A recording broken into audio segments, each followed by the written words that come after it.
Bonjour et bienvenue dans cette nouvelle série de mon YouTube à essai qui concerne les cours de terminale scientifique. On va parler de la cinématique de Newton pour commencer, c'est-à-dire qu'on va parler de vecteurs position, vitesse, accélération, comment les tracer, comment les construire. Et on avancera au fil du cours sur les lois de Newton, les équations horaires du mouvement et tout le reste du programme. Alors, si vous ne connaissez pas Isaac Newton, c'est peut-être le moment de le connaître, parce que le mec, quand même, c'est une pointure. Il est un peu la rockstar de la physique du 17e, hein, d'une certaine manière. Il a quand même réussi, grâce à ses démonstrations mathématiques, parce que c'était un BG en mathématiques, à démonter complètement toutes les croyances qu'on avait de ce qu'était l'univers auparavant, et il a réussi donc à nous permettre d'établir ce qui s'appelle la mécanique classique ou la mécanique newtonienne, qui nous permet d'envoyer des fusées dans l'espace, de construire des bâtiments, de faire tourner des satellites en orbite, ce qui nous permet d'avoir Internet, ce qui nous permet d'avoir YouTube, et ce qui vous permet de liker la page et d'être de plus en plus nombreux d'abonnés, et je vous en remercie. Alors, on y va, c'est parti, je vous embarque.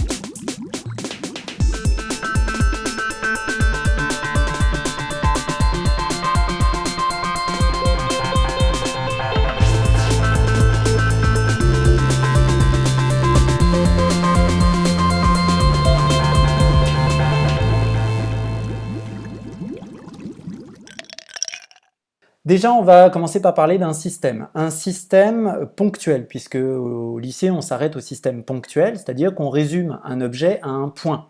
Donc, c'est important de savoir repérer un point dans l'espace. Pour repérer un point dans l'espace, on a besoin d'un repère. Et ce repère, il faut qu'on lui mette une norme, c'est-à-dire qu'on lui mette des unités, et pour ça, on a besoin de vecteurs unitaires, qu'on note I, J et K. Alors, I, J et K, ils ont tous pour norme 1. C'est un petit peu le but d'un vecteur unitaire, si on y réfléchit. Dans cet espace qui maintenant possède un repère, on va placer un point. Ce point, on va l'appeler G, parce que G, c'est bien. G, c'est comme gravité, centre de gravité, donc il y a un lien. Et ce point G, on peut le repérer dans cet espace en projetant sa position sur les trois plans, et de ces trois plans ensuite, à les projeter sur les axes pour obtenir les coordonnées x, y, z de G. Une fois qu'on a notre point G, on peut aussi déterminer le vecteur qui va de O à G, parce qu'il nous sera plutôt utile. Le vecteur OG, le voici, et ce vecteur OG, comme il part de O et qui va vers G, il a pour coordonnées sur IJK les coordonnées suivantes. XG selon I, YG selon J et ZG selon K. On peut aussi connaître la norme, c'est-à-dire la distance OG. Alors là, on va faire appel à notre ami Pythagore, qui est très utile ici, et on va déterminer assez facilement que OG, par construction, c'est la racine carrée de la somme du carré des composantes de OG. XG carré plus YG carré plus ZG carré. Un système, en général, ça reste pas figé dans l'espace. Ça bouge. Et c'est ça qui va nous intéresser dans ce cours. G, il peut bouger dans l'espace, et donc on va faire intervenir notre chronomètre. G va varier. Vous allez voir, quand G varie, quand G bouge dans l'espace, il y a d'autres choses qui bougent autour de lui. Regardons un petit peu. Effectivement, comme G varie, ses coordonnées varient. Et comme ses coordonnées varient, les coordonnées du vecteur OG varient aussi. Donc, la position de G, elle dépend du temps. Donc chaque coordonnée XG, YG, ZG est une fonction du temps. C'est pour ça qu'on va les noter ainsi. Alors souvent c'est un petit peu lourd de les noter comme ça, donc on a une autre notation qui est très pratique, qui est la notation matricielle ou vectorielle. Autrement dit, OG de T, on va dire que c'est les composantes, vous voyez, notées verticalement comme ça, entre parenthèses. Ces parenthèses définissent donc un vecteur qui a trois composantes, x, y, z de G en fonction du temps. Alors, dans cette vidéo, on ne va pas aller trop loin dans ces fonctions du temps, on le verra à la vidéo juste après. C'est ce qu'on appelle des équations horaires du mouvement.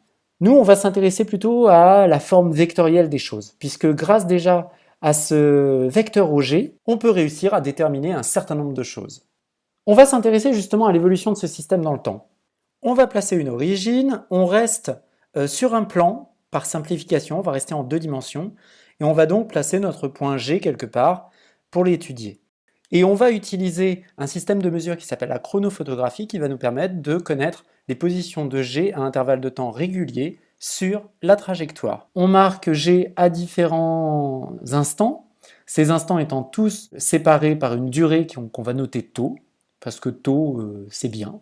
Voilà.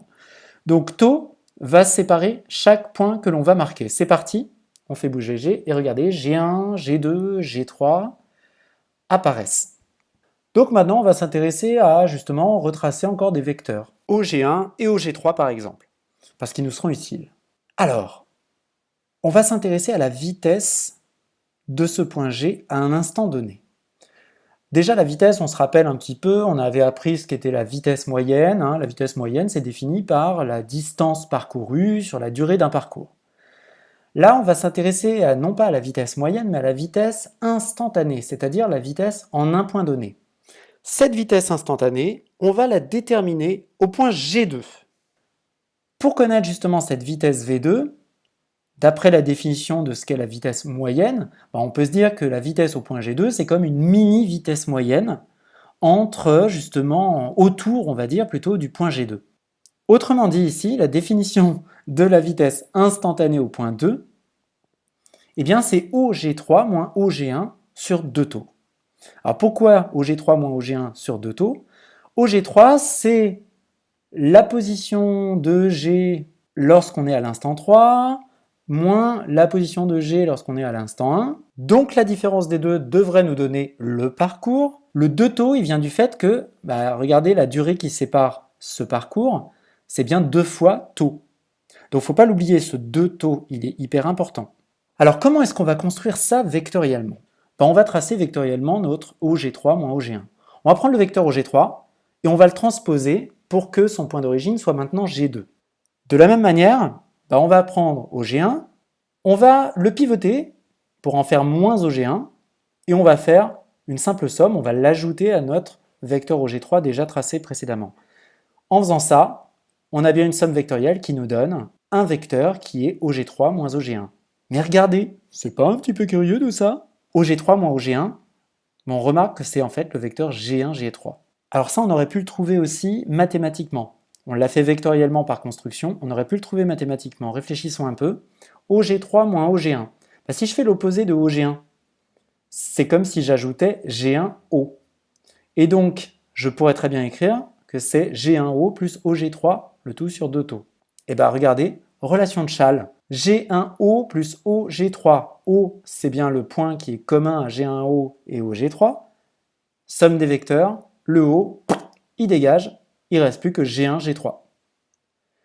Donc, l'expression de V2 vectoriellement, c'est le vecteur G1, G3 sur 2 taux. Vous pouvez mémoriser ça, puisque c'est grâce à ça que vous allez ensuite pouvoir correctement le tracer. Il suffira donc de tracer, si vous avez une trajectoire courbe comme ça, il suffira donc de tracer la corde de cette trajectoire entre les points justement qui encadrent votre point d'intérêt, ici G2, et maintenant pour trouver la valeur, c'est-à-dire la longueur en gros de ce vecteur vitesse, on voit que V2 et G1, G3, ce sont des vecteurs qui sont collinéaires.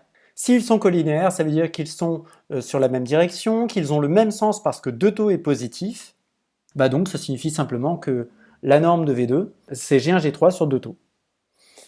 Donc ça veut dire, moi j'ai pas les mesures, j'ai pas la règle, j'ai pas une échelle qui m'est donnée, je n'ai pas non plus la valeur de taux, mais d'une manière générale, on peut s'attendre à un vecteur V2 qui pourrait être comme celui-ci. Il sera peut-être plus grand que G1, G3, il sera peut-être moins grand, ça dépend des échelles que vous choisissez, ça c'est vous qui les construirez lorsque vous aurez des exercices de genre à faire. Donc, tenez compte de l'échelle, mesurez correctement, et pour mesurer correctement, il faut tracer correctement. On vient donc de trouver le vecteur vitesse instantanée au point 2. Si on cherche le vecteur vitesse instantanée en n'importe quel instant t, eh bien, on peut généraliser la chose en disant que v à l'instant t, c'est le vecteur gt-1, gt plus 1 sur 2 taux à chaque fois.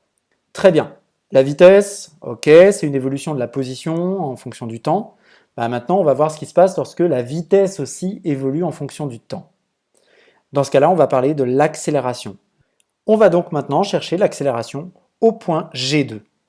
Alors on va fonctionner sur un raisonnement analogue au précédent, c'est-à-dire que l'accélération, vu que c'est une variation de la vitesse au cours du temps, on va faire une différence vectorielle et on va diviser ça par la durée.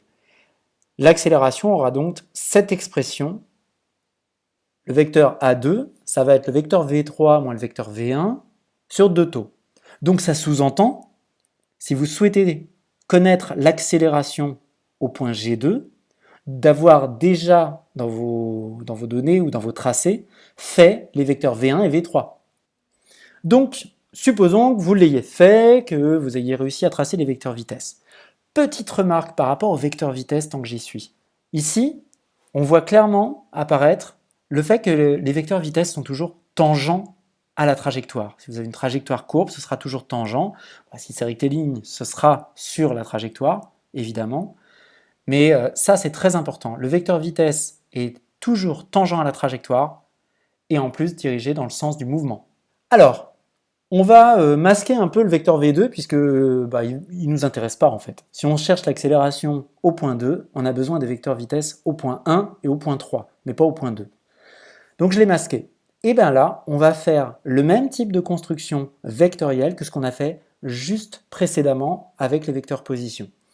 Là, on va le faire avec les vecteurs vitesse V1, V3. Prenons V3, hop, on le transpose au niveau de G2. Prenons maintenant V1, on veut moins V1, on fait pivoter et on le transpose à la suite du V3 qu'on a fait. Et on voit apparaître le vecteur V3 moins V1. On n'a pas encore tout à fait terminé.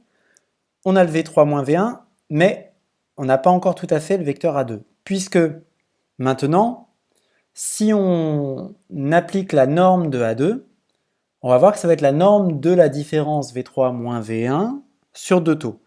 Attention ici, petite nuance par rapport à tout à l'heure. La norme d'une différence de vecteurs, c'est pas la différence des normes de vecteurs. Ça, vous l'avez appris en maths, je ne rentre pas dans les détails. Donc, ça veut dire nécessairement que là, vous avez tracé V3 moins V1, on vous a donné par exemple une échelle, etc. de tracé. Donc du coup, vous mesurez avec votre petite règle, V3 moins V1, vous l'adaptez à votre échelle, donc vous trouvez la norme de V3 moins V1. Et ça, ensuite, vous le divisez par 2 taux, qui vous est donné aussi, c'est comme ce qu'on a vu tout à l'heure. Et à partir de ça, on va pouvoir maintenant tracer un vecteur A2 qui pourrait ressembler à ça. Alors il sera peut-être plus petit, plus grand, c'est un peu comme tout à l'heure, ça dépend de l'échelle qui vous est donnée ou que vous avez choisie, et ça dépend de la valeur de taux, bien évidemment. Petite remarque très importante, lorsque la trajectoire est courbe, comme ceci, le vecteur accélération, il sera forcément vers l'intérieur de la trajectoire, vers le centre en fait de votre trajectoire. Si c'est un cercle, ce sera vers le centre du cercle, et puis si c'est une trajectoire un peu quelconque, ce sera toujours vers l'intérieur de la courbe. Toujours, toujours, toujours. Jamais vers l'extérieur. Alors ça, on le ressent physiquement par exemple, vous êtes en voiture et vous êtes dans un virage, et bien naturellement la voiture et vous-même d'ailleurs, vous êtes éjecté vers l'extérieur du virage. C'est lié à cette accélération qui est une accélération qu'on verra dans un prochain cours, qui est une accélération centrale. Même chose si vous êtes sur un manège par exemple. Si vous vous laissez glisser sur un manège sans vous tenir à quoi que ce soit, vous êtes éjecté vers l'extérieur du manège. C'est lié à cette accélération qui est créée par la forme de la trajectoire. Alors c'est très important de remarquer ça, puisque même si vous aviez des distances égales entre les points G1, G2, G3 et des durées égales entre justement ces points, la vitesse n'est pas constante, parce que le vecteur vitesse n'est pas constant. La vitesse, on dit qu'elle n'est pas uniforme, parce que, on ne sait jamais, la valeur de la vitesse peut être la même, mais pas l'orientation. Et à partir de ce moment-là, si l'orientation n'est pas la même, forcément vous avez une accélération. Vous verrez ça un petit peu plus dans les détails avec les Wayne Newton et tout ça, mais concrètement, il faut bien se rendre compte que dès que le vecteur vitesse varie, il y a présence d'une accélération. Plus généralement, donc, si on cherche l'accélération à un instant t quelconque, on peut dire que c'est la différence du vecteur vitesse à l'instant t plus 1 moins le vecteur vitesse à l'instant t moins 1, le tout sur 2 fois l'intervalle de temps tau. On a abordé dans ce cours le tracé des vecteurs, vitesse et accélération. Il faut connaître ce tracé, c'est des questions qui reviennent souvent au bac notamment, une petite formalité de fin d'année. Maintenant, dans le cours qui va suivre, on va voir ce qui se passe lorsqu'on rapproche les points justement à l'infini, parce qu'on n'a pas toujours des chronophotographies sur soi.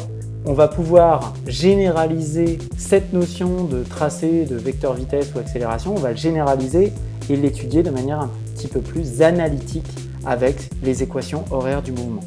À bientôt!